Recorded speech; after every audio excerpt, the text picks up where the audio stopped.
या देवी सर्वभूतेषु शक्तिरूपेण संस्थिता नमस्तस्यै नमस्तस्यै नमस्तस्यै नमो नमः।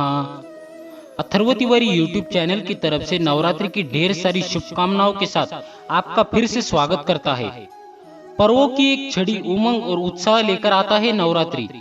भारत के अनेक राज्यों में नवरात्रि के प्रत्येक दिन पूरे विधि विधान के साथ पूजा की जाती है। कलश स्थापना से लेकर दुर्गा सप्तशती का पाठ, हवन, भोग, आरती आदि वातावरण को बहुत खुशनुमा बना देते हैं।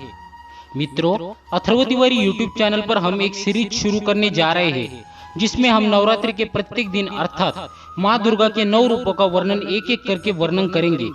दुर्गा माँ के इन 9 रूपों की कथा, पूजा विधि, मंत्र आदि के विषय में हम विस्तार से बताएंगे। आप सभी दर्शकों से अनुरोध है कि इस पूरी सीरीज में हमारे साथ जुड़े रहिए और सभी वीडियोस को पूरा देखिए, जिससे पूरी विधि विधान की आपको विस्तार से जानकारी मिल सके। तो आइए इस सीरीज की पहली कड़ी का शुभारंभ करते हैं दुर्गा माँ के प्रथम रूप शैलपुत्री से। तो आइए हम सबसे पहले ये जानते हैं माँ शैलपुत्री की कथा। नवरात्रि के प्रथम दिन माँ शैलपुत्री की पूजा होती है। शैलपुत्री देवी सती का रूप है। सती प्रजापति दक्ष की कन्या थी। उनका विवाह महादेव शिव के साथ हुआ। दक्ष ने सती का शिव के साथ विवाह अपने पिता ब्रह्मा के कहने पर किया था, परंतु दक्ष शिव जी की जीवन शैली के कारण उन्हें पसंद नहीं करते थे। एक बार दक्ष ने एक बहुत बड़े यज्ञ का आयोजन किया जिसमें शिव जी को आमंत्रित नहीं किया। जब सती को ज्ञात हुआ कि उनके पिता ने एक ऐसे यज्ञ का आयोजन किया है जिसमें सभी देवी देवता आमंत्रित थे, तो उन्होंने भी शिव जी के सामने पिता के यहाँ जाने की इच्छा व्यक्त की। परंतु शिवजी ने कहा कि एक विवाहिता को उसके पिता के यहाँ बिना निमंत्रण के नहीं जाना चाहिए। सती फिर भी जाने का हठ करती रही। सती के अपने घर जाकर सबसे मिलने की व्याग्रता को देखकर शिवजी ने उन्हें जाने की अनुमति दे दी। जब सती पिता के घर पहुंची तो माँ के अतिरिक्त किसी ने भी उन्हें स्नेह और आदर नहीं दिया। यहाँ तक कि यज्ञ में शिवजी का भाग भी नहीं निकाला गया।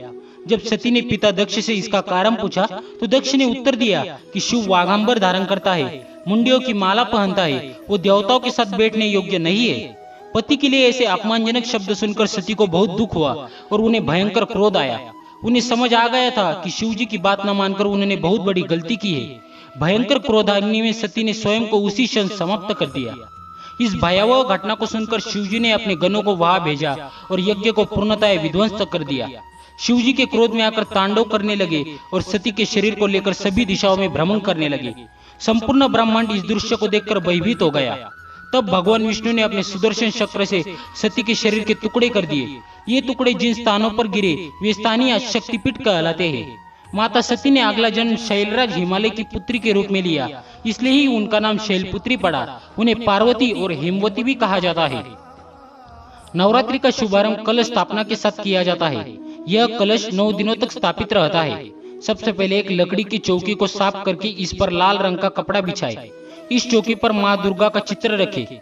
अब किसी मिट्टी के पात्र अथवा गमले में मिट्टी डालकर जौ बो दे। इस पात्र में थोड़ा पानी डाल दे। अब एक तांबे का कलश लेकर इस पर कलवा या मौली बांध दे और इस पर तिलक लगाए। इस कलश में गंगा जल भर ले। इस जल में कुछ चावल के दाने, सुपारी और दुर्वा घास डाल दे। इस कलश के किनारों पर 5 आम के पत्ते रखे और कलश को ढक दे।